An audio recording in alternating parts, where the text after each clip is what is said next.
During a recent visit to Trish Status's yoga studio, Stratusphere, she challenged the entire Fight Network crew to a yoga class called Budokon. I'm challenging the whole Fight Network peeps to come on down and take a class with me. After plenty of persuasion, she managed to get a few of us out there, and this is the result. What exactly is the class that we are doing here tonight?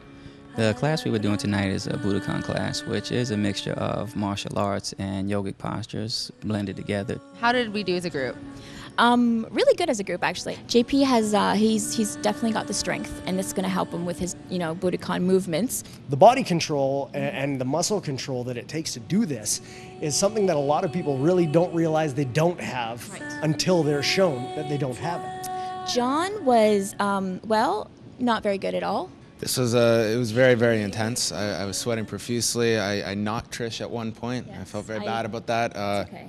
You're lacking in the balance department. Yes. And mostly, I noticed the strength department was really missing. I'm a lightweight. Yeah, you are. Featherweight, maybe? Definitely. Featherweight, I'd say probably. Or whatever's under the feather. Yeah. Maybe just flyweight. Maybe it's about interpretation. Maybe he wasn't missing the movement and not having the balance nor the strength to do the movement. Maybe he was doing his own version of Budokon, and that's like he was trying to hit me like, look, see my move, see what I got. My confidence level was somewhat dejected when I was told by Jamal at the end that this was the beginners level class. And myself. Nothing's gonna beat your worm. That was pretty amazing. It's pretty amazing stuff. And you look kind of hot when you sweat.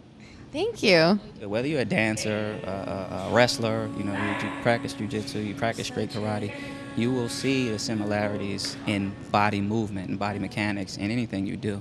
It was easily as difficult as any of the rolling that I've done in the dungeon with the Hearts or with any guy that I've ever rolled with, jiu-jitsu or grappling-wise. This was easily just as hard.